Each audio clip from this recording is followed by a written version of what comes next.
Mira a la izquierda. Mira a la derecha. ¿Qué ves? ¿Dónde estás? In a world that seems to change daily, what will you do next? Welcome to the Next Steps Show with Peter Vasquez and co-host Aisha Kreutz, a starting point for discussion y un poco de dirección. Buenas tardes. Welcome, everybody, to the Next Steps Show with me, Peter Vasquez, and... me, Aisha Kreutz. Who can have a better buddy than Aisha Kreutz? I am so lucky. Or Peter. Come on. It's been a long time coming, Almost like two peas in a pod. Or two pods in a pea. Anyways, ladies and gentlemen, thank you for coming to our show. What do you think? This is the first time we're doing this, like our show. I know. How many times have we been a guest? A lot. Yeah, you and I co-hosted another show on this station once upon a time. We did. Yeah, one time we filled in for Shannon when she was on vacation. Yeah. Yep. Oh, and now it's all us. Now it's all us. Solamente mi amiga. And mi amigo. I like this. So, ladies and gentlemen, let's tell you a little bit about what we're going to be talking about. So our show has a mission. And Aisha doesn't like one of the words in our mission. I love the word. It's just such a great word. Listen, the Next Step Show, our mission is to educate. Unite. And synergize. Hello. I mean, listen, you know, the thing is this. You heard our intro. We got a good little Spanish music. I love that song. It's like an old school Spanish music. It's almost like when people used to actually sing, right? Is it Spanish music or Hispanic music? Well, it's actually Puerto Rican music, I believe. Puerto Rico, okay. I got a question. Yeah. Hey, Bob, maybe you can answer this too. I don't know. Don't bet on it. How many countries in this wonderful world that we have has Hispanics? Oh, you know what? How many countries in the world has blacks or African Americans? Well, I guess that would only be us, but has blacks or anything like that? Isn't it like all of them? No. I know the answer, but I'm not. I've asked I don't want to steal it from all the folks out there. Oh, I'm going to give this answer later, though, in the second segment, because when we introduce our guest, I want to see what he thinks. Look at you with the radio tease already. See, you're getting the hang of this thing. Anywho, so yes, to educate, to unite, to synergize, and we have to talk about these kind of things because we have such a split in our nation, in our state, in our county now, right? Everybody's talking about racism and talking about, gosh, how offended they are, but no one's talking about the accomplishments. Yes. Right? No one's talking about how the Hispanic community, for example, in Monroe County has tripled in size since the 1980. We haven't talked about that. Right? Why? You know, our pillars are... What are our pillars? Why am I talking? Because it's co-host Aisha Kreutz. Oh, nice cop-out. Listen, our pillars are simple. Right? We're going to focus on faith. We're going to focus on faith because it doesn't matter how bad our day goes. It doesn't matter how bad the news is, right? Because when you believe in something bigger, and in our case, in faith, we believe in God. You know, and I can tell you, like it says in Psalms, what is it? Psalms 27, verses 1 to 3, it talks about how I don't fear anything because I know that I'm protected. I mean, it goes deeper than that, obviously, but summarizing it. And we got to talk about politics because you know what? You can't buy toilet paper without being affected by politics. You can't open a business without taking into consideration the political climate that you're in. And entrepreneurship. Tell me something. Is it not in our blood as a Hispanic? And I want to be Hispanic? I am a wannabe. I'm just kidding. Aisha grew up. I grew up in Key West, Florida, little Cuba. So, you know, growing up, again, you go into many of the stores, nobody spoke English, you know, so if you didn't know Spanish growing up in Key West, you pretty much had limited stores that you could go into if you actually wanted to talk to the clerk and different things. They taught you Spanish in kindergarten.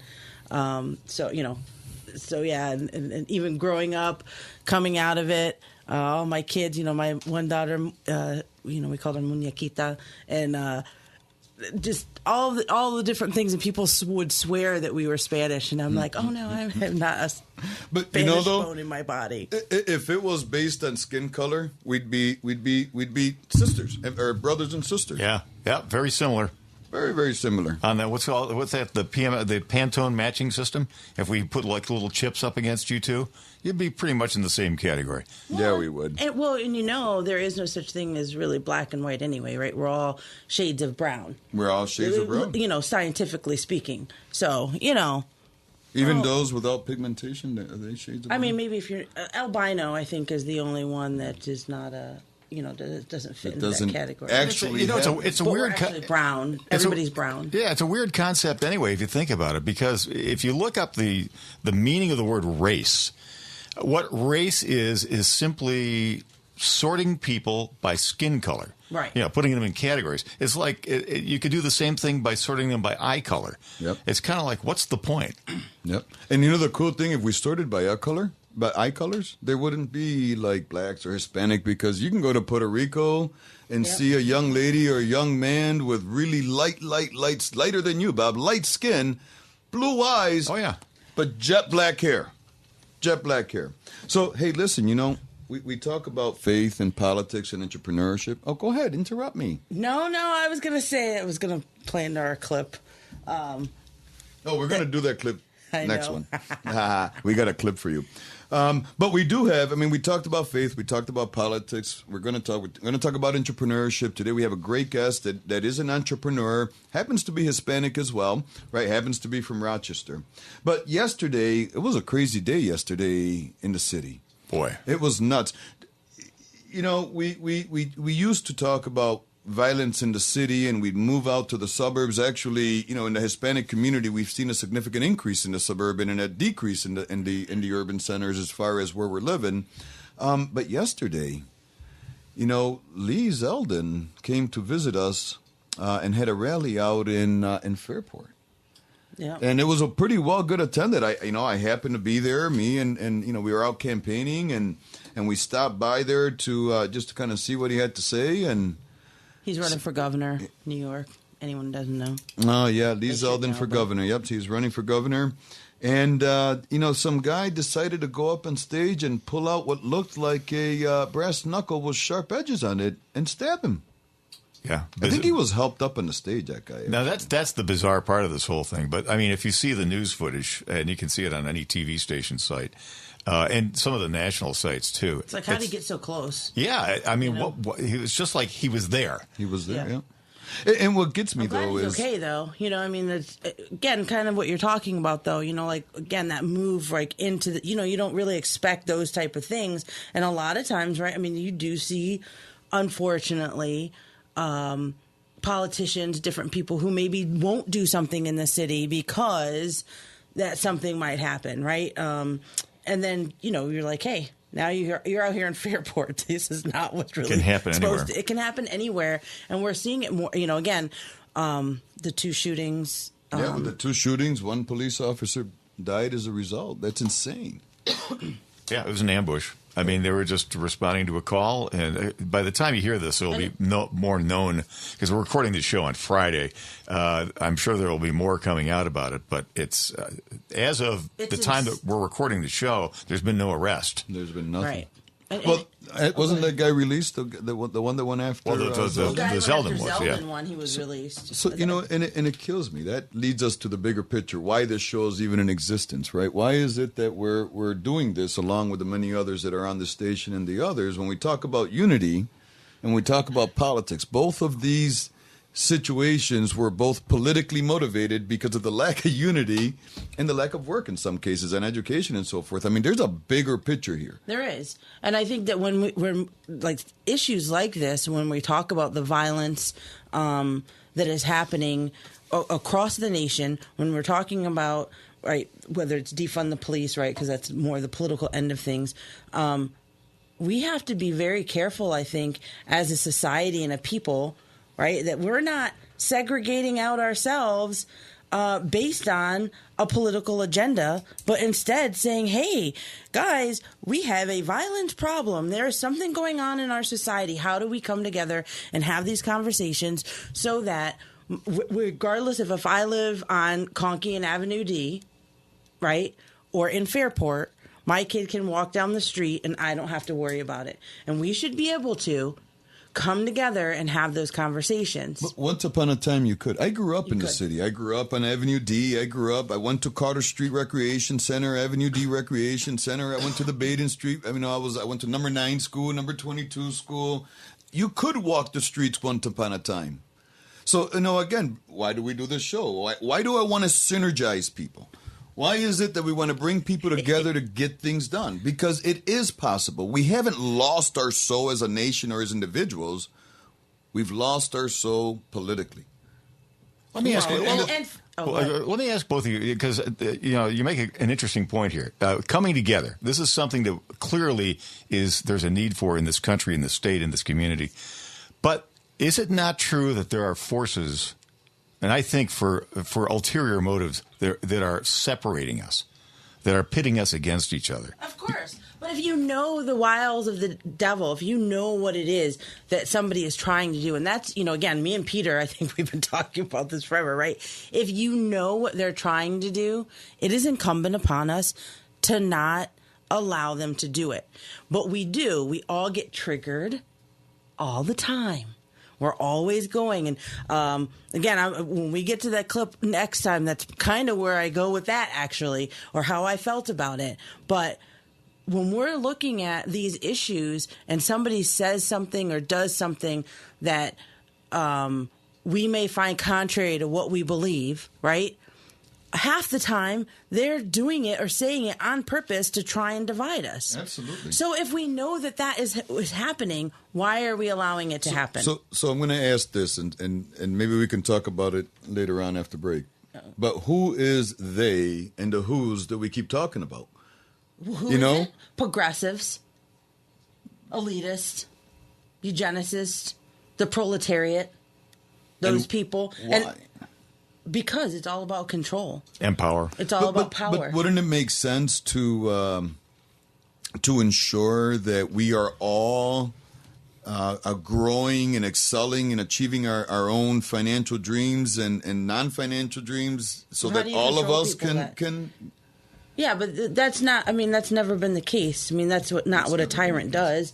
Right? I mean, like, if you want to control people, you have to have worker bees. You have to have people. You have to have tiers, right? That was the beautiful thing about America when we were founded, right? Is that taking out that class system where we can move in and out of economic systems, yes, based on what you put into it. And again, sometimes it is who you know. So I don't think any of those things are right or wrong how you do it, but you have the opportunity in America to do that. So whether it's because of my brother, my mom, whether it's because of my own achievements, whether it's just because I was lucky and in the right place at the right time, I still can move in and out of those economic systems based on whatever. Other countries, you can't do that, right? In the past, you couldn't do that. No, absolutely not. Absolutely not. And that's why we have this show. That's why we want to synergize. That's why we want to educate. And see, that's the key. People, in most cases, don't know. So, Aisha and I also run the Frederick Douglass Foundation of New York, right? It's an entity that's focused on education and in order to impact public policy. And that's exactly what this show is intended to do. But take it one step further to synergize people so that they can also come together and create something, whether it's a group, whether it's a letter, whether it's a phone call, right? But come together to create something to help stop the madness that we see in this country. And the thing is this, if we're not getting involved politically, and I've heard you say a million times, Aisha, politics isn't the answer. It's not. But it surely is the problem.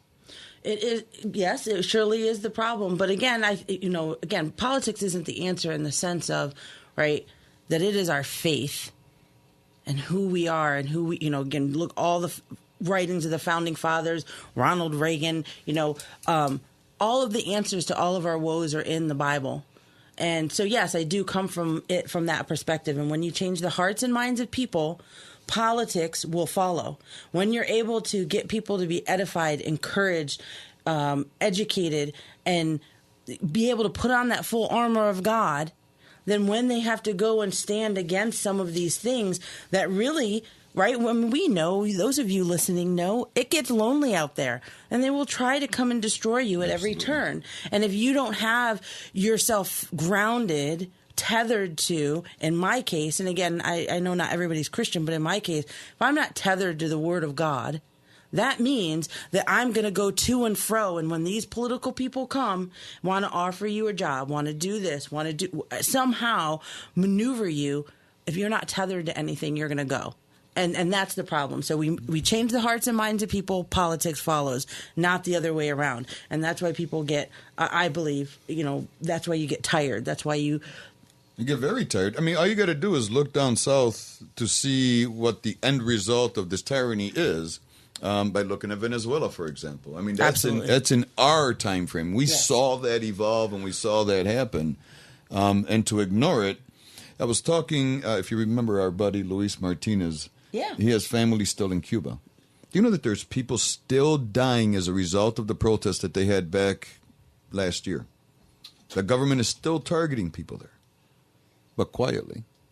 Yeah. Well, that's what government does. I mean, I'm sorry to say that, but that's the tendency. The tyranny always ends up at the point of a gun. Yes, absolutely. It does. And we're seeing that happen here.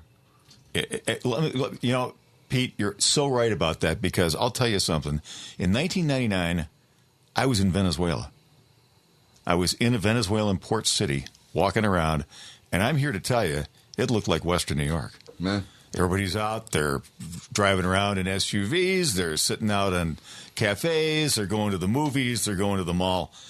Don't think it can't happen here. Nope. I mean, shoot, look at Thomas Ukraine. Sowell. Thomas Sowell, right? Those who don't know him, great economist, one of my heroes. But right, he's like, we're going to be one of, we'll be that nation as well that is going to fall from the inside out. That's what happens to empires. Right, because we forget the things that bind us together as a society, right? Our families, they want to destroy our families, our faith, and our history, right? And we're talking about statues, different things like that. When you start destroying all of these things, you have no unifying thread to bind a society together. And so if we can't figure out how to pull all of these things together, then we're going to continue to fall and go the way of Venezuela. Ronald Reagan said, America is an idea. And that it is. And one that's founded on values that have sustained us for, over 250 years? Crazy. Yeah. See, do we have time before break to play that clip? Sure, let's go. We'll do that and then go into break. All right. Do you want to set this up? Play the clip and then come back. Yes, absolutely. And then we'll come back. So this has been bounced around the news a lot, right? And I have to admit, when I first heard it, I was kind of chuckling. But when Joe Biden said the whole taco statement, but it wasn't even just making reference to Hispanics and breakfast tacos. It was the fact that she didn't even pronounce the word bodega correctly. And I guess the part that really highlights is the fact that these people are so out of touch. Right. How can you not know how to say bodega? There you go. Right. Just kidding. So go ahead and shoot it? By all means, yes. Yeah, here we go. Raul helped build this organization with the understanding that the diversity of this community, as distinct as the Bogotas of the Bronx, as beautiful as the blossoms of Miami, and as unique as the breakfast tacos here in San Antonio. Oh, boy. And you didn't get to hear, the way that was cut off at the end, you didn't get to hear the audience reaction. Yeah. They were laughing, they were cheering. Well, some of them were. Yeah, the ones who are a member of that club were cheering, I guess. Oh, that's too funny. Okay. So I'm going to be the odd one out. I know it. You did a whole live video on this thing. I really did. I did do a live video on it because, and again, correct me if I'm wrong, I'm only a fake Cuban. An almost Cuban. So again, I didn't hear it, I read it, read the statement after everybody was freaking out and stuff. And, I was like, hey, she was trying to make some metaphors, and I was like, she's not wrong, right? When it comes to the, variation within, again, Puerto Ricans, Cuban. The variation is unbelievably beautiful and unique within the Hispanic community. And so I was like, okay, maybe, again, I can see the trigger, right, for some people on the left. But I didn't expect it from people on the right, to be honest. I'll be honest, I really didn't. Because if Trump would have said something like that, it would have been done. I think people on the left, he would have been done. But on the right, they would have been like, so? And? It's true. Yeah. You know what I mean? And so I just came for, and I was like, okay, maybe it was a little off color, or, you know what I mean? Like, she didn't quite get it right. I think she was trying to be poetic in some way, or her speechwriter, and it maybe didn't come off right. No. But I'm sorry. You can't justify her ignorance in that. There's just none. I mean, mispronouncing bodegas, it happens, right, Bob? Yeah. But come on, the reference to breakfast tacos. I was more offended by the mispronouncing bodega. No, I mean, come on. I mispronounce English words all the time. Well, we won't get into that. We know. or and you guys will all idioms. hear it pretty soon. Yes. Yes, you will hear it. So I want to introduce our guest real quick. If we may, we have a dynamic individual with us, somebody who I've known for some time, although I haven't spoken to in nearly a decade, who I called and said, hey, we're starting this show, and I couldn't think of anybody better than to have on than you. This guy was or is a pillar in our community, and probably one of the more humble people that I know that carries that obligation with them. And this is Octavio Garcia, an entrepreneur, right? A guy who understands our community and the entrepreneur spirit that we have, and really some of the stuff. Octavio, welcome. Thank you very much for having me. I'm honored and proud to be here today. Thank you. Wonderful. What do you think about? Are you a taco? I'm a little hungry, so I was kind of looking over and was like, wait a minute. Tacos and I don't sit well, so. She didn't call him you guys tacos, though. I didn't call him a taco. I asked him if he was a taco. I know. I'm just saying, though, like. Well, then again, taco amongst Puerto Rican can mean friend. So, you're a taco. That's, my friend, my buddy, my pal. So, see, maybe she was. Taco, ¿cómo está? Oh, well, man, I don't know. I went to a different country, but hey.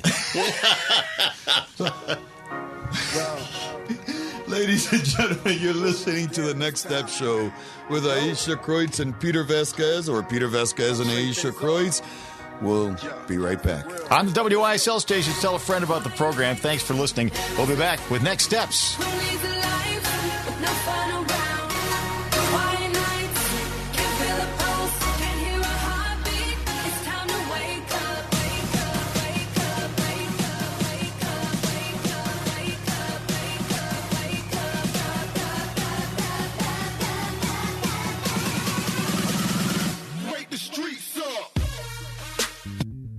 Here's a special message for veterans and surviving spouses from Alpine Manor. You may qualify for a special benefit from the VA after applying for funds received for aid and attendance. Your stay at Alpine Manor could be as low as $600 per month. Be sure to call for details. At Alpine Manor, their pride is personalized care for seniors who are not yet ready for a nursing home. There are supervised activities and medications, full laundry and housekeeping services, 3 dietary-approved home-cooked meals, and a bedtime snack, all provided in immaculate surroundings. Be sure to call for details on this new program for the veteran in your family. Keep the golden years carefree years at Alpine Manor, nestled in the picturesque rolling hills east of 390 in Livingston County, just 20 minutes from Rochester. New York State Health Department license. Call 346-5880. That's 346-5880 for a no-obligation tour or information, or visit alpinemanor.com. Next to life itself, time is God's greatest gift. Every minute of your child's precious school years should be spent in devotion to truth, not some agenda.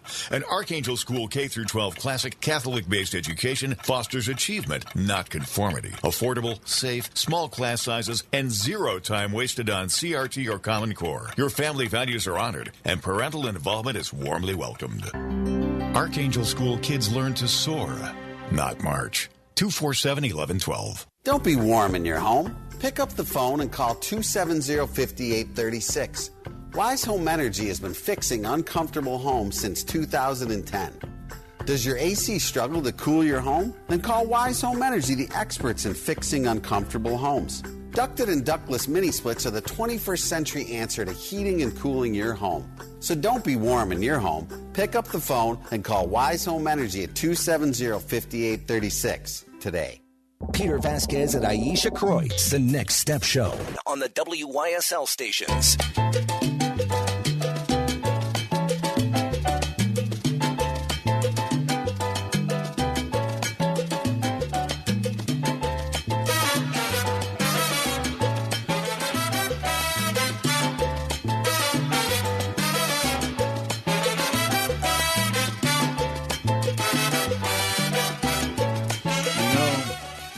I love that song. Brujeria by El Gran Combo. Do you know that my wife and I, when we met, I played this song for her. And she doesn't speak Spanish.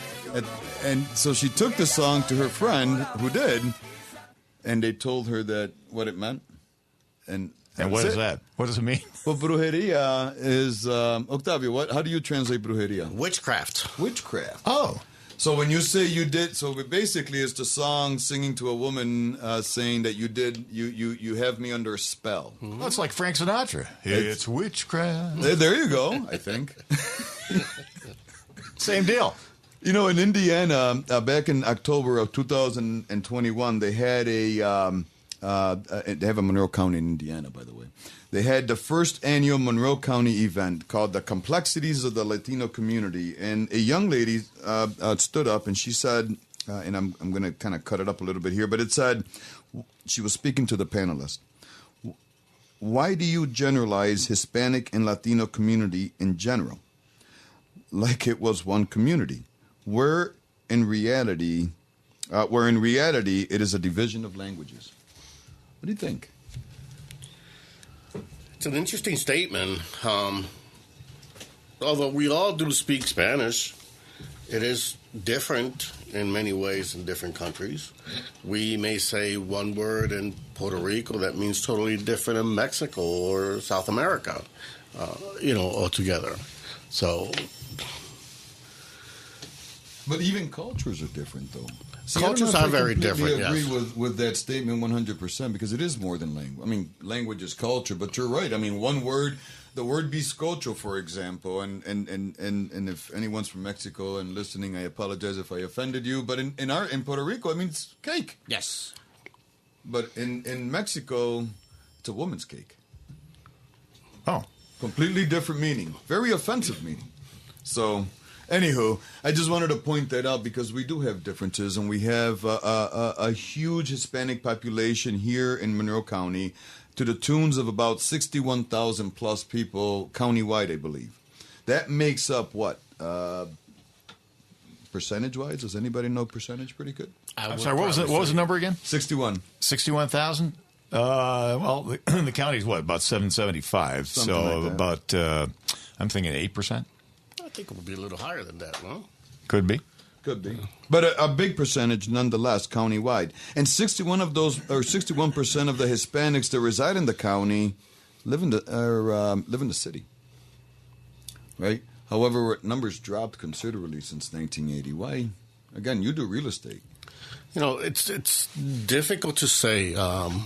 There is a lot of Hispanics throughout the city of Rochester, and from different areas. I guess Puerto Ricans are the largest community in the city of Rochester, but we have from different countries: Cuba, Mexico, South America.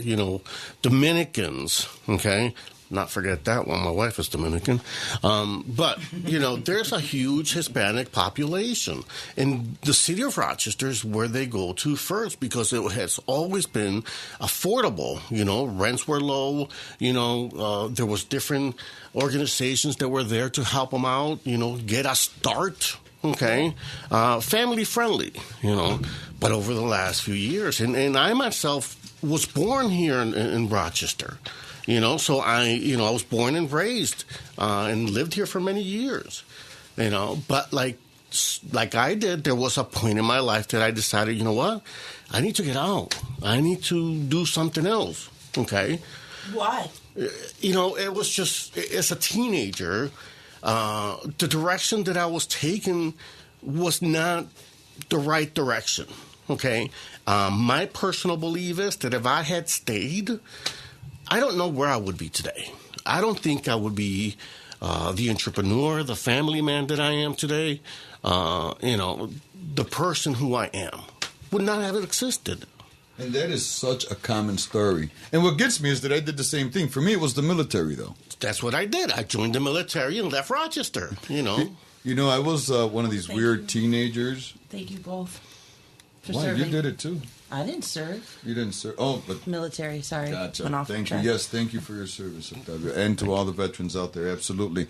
But I liked watching C-SPAN growing up, and I would watch, and I'd see this. I'd see everybody in Congress, and for a long time, I honestly thought that there was a special breed of people that were created by God to rule this world.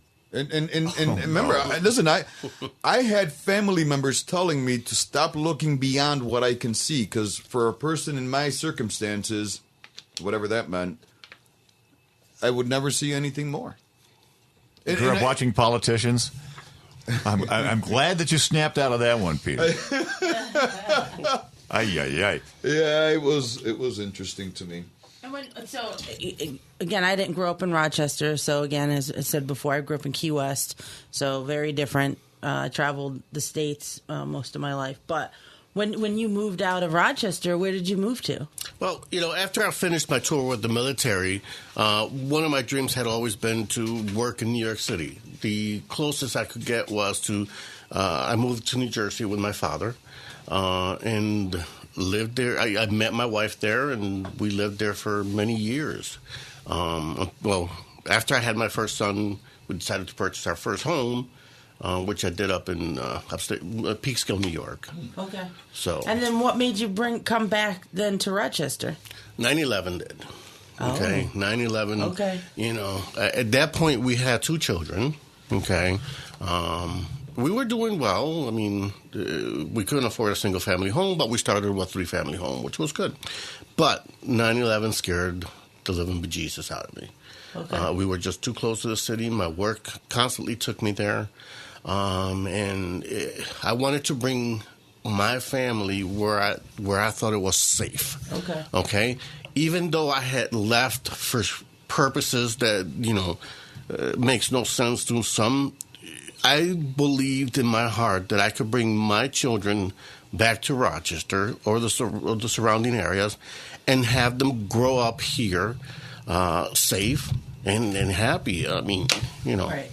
And it should be the case. I mean, you would think somewhere like, again, Rochester, there's so much sense of community in this city, and to see it fall apart. And, again, we were talking about just the shootings, right, that happened. And,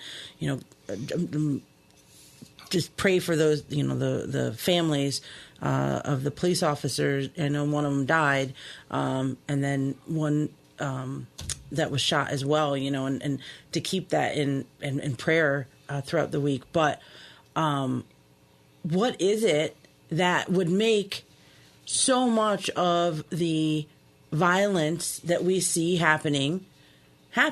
Especially, again, I don't know how that plays into the Hispanic community within Rochester, but I mean, what do you see as part of that issue?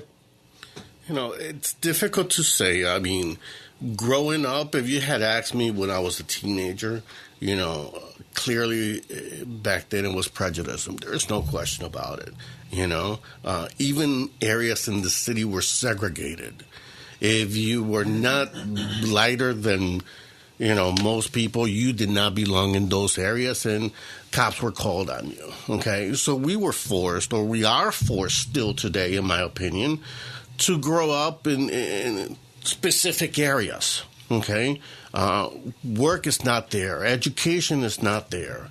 It's difficult to say, and in my personal opinion, a lot of times, too many handouts just is not good. No. It has an opposite effect. Yes. It actually causes the dependency, which causes people to have more dire issues than. And I can tell you, I ran, without saying names, but I ran an organization that had 224 apartments that kept apartment rents almost 80% up. In some cases, it was 101% in our 4 bedrooms below HUD's fair market rate. Right. And instead of helping people get on their feet, it created an environment where people entitlement. It created entitlement. So we were forced to raise rents, right? We didn't have a choice. Just we had to in order to keep the place going. And you'd think I dropped a nuclear bomb off in that place. Really? I mean, and we're not talking. I mean, it was a significant raise, but it wasn't a back-breaking raise. And in considering, I mean, listen, we're talking 4-bedroom apartments for like $800. And so, what was the increase, Peter? The total percentage? Yeah, that set everything off. How much were you proposing? Well, okay, so I did a 25% raise. Now, mind you, some of you may say, "Oh my gosh." That's a big step all at once, though, I have to say. It is definitely a big step all at once. 25% of $800, though, right? I know, but if they're used to working with a certain number, yes. it's pretty hard to slap them with 25% all at once. I mean, that's why you want to have incremental increases every year. Well, we weren't able to have incremental increases because we were prevented from doing anything. So, but I will say, though, because, again, it sounds like a lot. Might be a lot to some, but I put a lot of time and study when I was told that I had to do this as to how I was going to do it, how it was going to impact, what resources did people have to go to if they needed to get some help. And I gave him as much time as I possibly can give him. It was just over 4 months that everyone had. But dollar-wise, yes, we are talking about $100 an average raise on the rent. Right, which you wouldn't even be able to find a apartment, again, that was HUD under that price. Yes. Understood. Do you know what I mean? So even, needless to say, there wasn't an issue with anybody paying. However, everybody readjusted. But you know what the biggest complaint was? In some cases? They couldn't make their car payment for their $50,000 car that they bought because they had all that extra money. Because they had such a cheap apartment. Right? Because they had such a cheap apartment. But again, if we're talking about entitlements and unity, Octavio, you said something, right? It was like, if people are still being compartmentalized into a particular area, then what's the solution for... I mean, that means that somehow they're going to need a handout, right? Because if they're not getting jobs, if there is that issue that's going on, right, then that means, hey, they can't go anywhere else. So then if we break that apart and say, okay, which one do you address first? Do you see what I'm saying? Like, is it, I need to, I mean, I know I would say, but I just want to hear from you, like, which one do you address? Do you address the outside source or the inside source first? That's a very good question. It's difficult to say. In my opinion, let me look at it this way. People need help, all right? And some handouts are going to be good, all right? Now, we're talking about rents, $800, 25%. My math is different, but, that is a lot of money to someone who's making what today's minimum wage is, all right? But when you look at, let's assume $1,000 rent, okay? Today, even in the city, you can purchase a home, all right, and still pay that $1,000 and have a place of your own. That is going to bring ownership, pride, okay? They're going to take care of the neighborhoods. I live here, right. Okay? Absolutely. So when you're talking about handouts, there's grants available throughout the city of Rochester to help that first-time buyer, That's okay? Right. So that is different from saying, let me give you state assistance forever in a day. Right. Okay? Where's the pride of saying, let me go earn something? Do you think it's going to be a problem, though, someone who, in this case, just because, we'd started off talking the Hispanic community. So if they want to go then and, hey, I'm living in the city of Rochester and I want to buy a house in some other area, is that going to then cause a problem? Well, yeah, 90% of all the Hispanics that I work with, are looking to move out of the city. Good for them. So they're paying $1,000 rent, $1,200, whatever the amount is today. And there's certain areas in Greece Gates, Henrietta, where it's more affordable, even some parts of Arundicoid, where they can pay the same amount for a nice little home, their home, okay? The other thing they're thinking about is their children's education, Even if they had to pay more in a mortgage, they're looking at their kids' education is going to be much better. Right, which is why they're all moving out. And that should be what we're doing, right? When we were talking about moving in and out of economic system and getting that mindset into people. And it sounds like we got to go to break here on WYSL, the Voice of Liberty. This is Aisha Kreitz, co-host of Next Steps with Peter Vasquez. We'll be right back. A beber y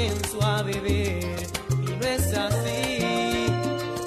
Otras mujeres he amado, he sufrido y he llorado. Rock On Harley Davidson and Rock On Power Sports, West Henrietta Road. Shop the greatest selection of legendary Harleys and save big on a wide array of used bikes. And Rock On Power Sports has rides from Honda, Kawasaki, and Yamaha. Rock On has a helpful staff to save you big money. The Rock On Service Department has expert technicians and a great supply of parts to get and keep you on two wheels. WYSL listeners get $500 off used motorcycles while supplies last. Rock On has side-by-sides, ATVs, and jet boats too. Anything that's fun and goes fast. On and off-road and on the water, shop the all-new Rock On first. Rock On Harley Davidson and Rock On Motorsports, 2600 West Henrietta Road. Open Tuesday through Saturday. Call 424-2120. Visit rockonharleydavidson.com. Western New York Sealing and Paving, installing new driveways and parking lots. Seal coating too. Want a fresh new driveway or parking lot installed? Call 247-8466. For a limited time, get 0% financing for 18 months for qualified buyers. Serving Monroe, Livingston, and Ontario counties. WNYPave.com. Seal coating, paving, plus concrete sidewalks and patios. Call 247-8466 or visit WNYPave.com. Western New York Sealing and Paving. Make your asphalt great again.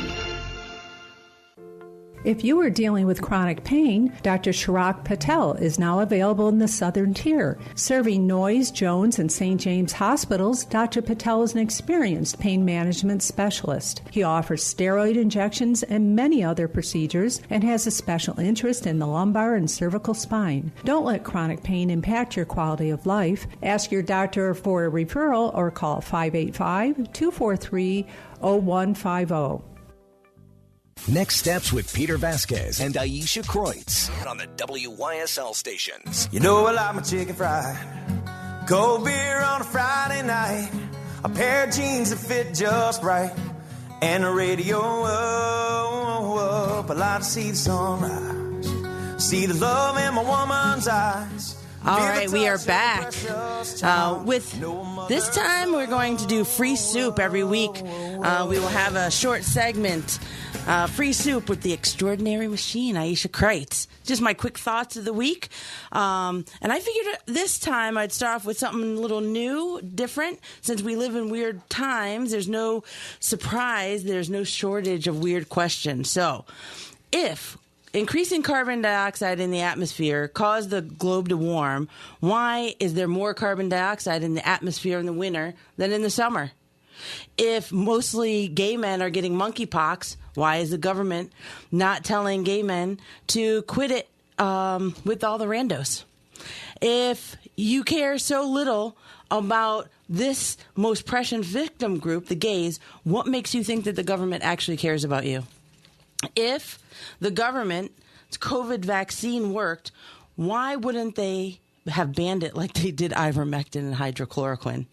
And since everyone that gets COVID shot ultimately gets COVID, why do they still say it works and is a vaccine? And why would they be telling you to give it to your children? And on abortion, to the elitists and progressives, abortion is one of their favorite methods of population control, partly because it's a good way to make sure a child doesn't have to overcome adversity when growing up, since most of those capable of overcoming adversity when growing up end up becoming conservative. So, is this the radical left trying to kill their opponents? Just some thoughts to think about. There'll be more to come. These questions will be posted on the blog section of the Frederick Douglass Foundation of New York website. In case you'd like to look at them more closely, free soup is good food, is good logic, is good for the soul, is good for liberty and good conversation. And education's an interesting topic, don't you think? I do. That's great questions. We should encourage everybody to have questions. Questions. Questions will also be on our Facebook page, Next Steps, or the Next Step Show on Facebook. Look it up. We will put it on there. Octavio, education. It kind of goes hand in hand with home ownership and jobs and owning a car, maybe? It is. I mean, the more educated you are, the better you're going to be, the more you get ahead, and that's been one of my concerns about the city of Rochester. I mean, for instance, look at our superintendents. Over the last 12 years, we've had 8 superintendents. This last one only lasted half her term. Okay? What is the answer? What is the solution? Our children are paying the price. Okay? Absolutely. Regardless of race or color. All of them are on the same boat. And in my opinion, I mean, come on, Rochester's the only city that I know that's got a paid school board. Highest paid on top of that. That is crazy. And again, you just mentioned it. 8 superintendents in 12 years. Yes. And from all different political spectrums and viewpoints. Yep. So if you can't keep a superintendent, maybe the problem isn't the superintendents. Hey. Maybe the problem, right? We've paid out over $1 million in severances. How about 500 people in the central office in the RCSD? 500 people. This is a district of is about 20,000 students, I think. That's it? Yeah. Yeah. The superintendent is also entitled to their own staff. And each one of those staff members are making, almost $100,000, if I remember correctly. And this was probably back in 2016. I did a math. I think it was under Broussard, the superintendent's name was at that time. Yeah. Him and his staff alone, with their income, far exceeded $500,000. Just him and his little entourage that went with him everywhere he went. But yet, and we get some of the highest numbers per capita in the school district. So, well, now in fairness too, a lot of that top-heavy stuff in the administration is mandated by the state and by the Federal Department of Education. You got to have this officer and that person. That is true, and that is fair to point out. But still, it's still top-heavy. It's still padded, even above those numbers, though. Absolutely. I mean, there is no reason. And again, if you want to have 500 people in the office for 20,000 students, I didn't realize that it was such a small. Number of students, that's fine, but they don't have to get paid so much that it takes away from the education of the children themselves. I should unionized. Right. Well, and I'm glad you bring that up because, and Octavio, you do a lot of work throughout the entire county, correct? Yes, I do. So you see a lot of the different families and where they came from. There's some of their situations. You see their finances. Yes. So I got to ask, why is it that we can take a rural school or a private school like Charles Finney or Lima Christian or the other one on Buffalo Road, North Star? Archangel, yep. Why is it that these schools can graduate at almost a 99% from college, but yet a 20,000 school district or member school district has one of the worst, highest paid, as you mentioned, school board, and one of the worst graduation rates.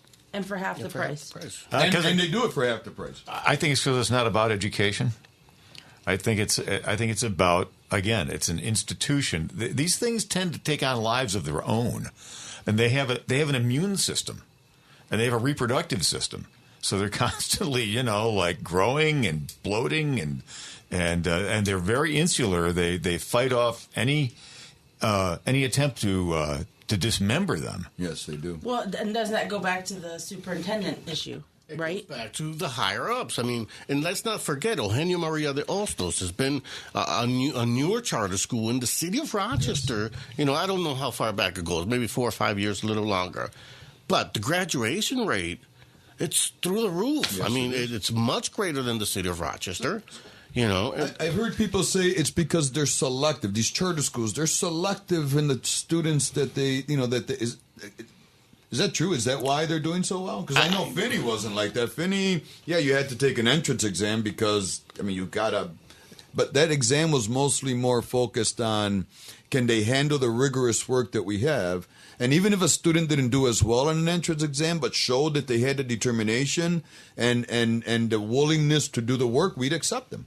So, no, I don't know if that's the problem or not. I can't answer that. But when you're taking a charter school or a private school, you know, and the education, the number of students per teacher, okay, the pace that the teachers are getting, you know, it's just much better overall. So, a bit better overall. Which gets me. Well, with the charter schools too, I mean, although some are selective, the different criteria for selection is different based on different charter schools. I'll say, for example, your some of them, it's like you do have to be at the bottom tier, right? Some of them they're trying to prove that they can take kids that are looked at as not being able to succeed in their charter schools. So it's not just, I don't think there's anything wrong with selecting based on what you are trying to gear your particular education to, right? That's actually a good thing. So when they say that, I think that we should also ask more questions, right? I love questions because that's how you get to the bottom of things and helping people to think for themselves. Absolutely. Octavio, how can people get a hold of you if they want to buy a house or rent an apartment, or do you do commercial? Tell us about your business. It's funny you say, you know, my wife and I work as a team, okay? We've been doing this for over 20 years now, okay? And it's funny that you mentioned commercial. It is one of the things that I felt that we were lacking in the real estate industry in the Rochester, New York, Monroe County area. So my wife and I are doing commercial real estate at this time, okay? We've been training in it for the last 8 months, okay, to make sure that we can better serve our community, all right? Nice. But if anybody has any questions, concerns, they don't have to even use us. If you want to just learn about the grants that are available for first-time home ownership, give us a call. Our phone number is 585-225-6931. Is there a website? You know, you can go to our website, howardhanna.com, look up the Garcia team, and you can find us there as well. Give them their phone number one last time. You know, again, the number is 585-225-6931. Wonderful. And to all our business owners out there, Hispanic or not, or black or white or Asian, you know what? Even if you're a Martian, even if you're from Venus, please give us a call. Listen to our show, but you know what, though? Advertise with us, because this is a great show. This is a great station. We reach a lot of people. I think we go all the way to Canada, don't we, Bob? We certainly do. We do. So our prices, our rates are affordable. And listen, you get me and Aisha to promote the show. What do you got to leave off with? Don't you got a scripture for us? I do have a scripture for us. You know, I always think that it's important that we make ourselves be edified. And if you're feeling shaken or defeated, remember, we Christians are on this earth for now, but our earthly lives are nothing but a vapor in comparison to eternity. James 4:14. But it's okay to remember that this world is not our home. Our citizenship is actually in heaven, as Philippians 3:20 says. And as you're suffering through these trials and tribulations in this world, do not let yourself be shaken, but instead keep your eyes and your heart founded on the Lord. Peter at nextstepsshow.com or Next Steps Show Cheapers. Peter at nextstepsrock.com. Thanks for joining us. Have a great week. See you next Saturday. Don't forget, podcast always available at WYSL1040.com. Next Steps always on here on the WYSL stations.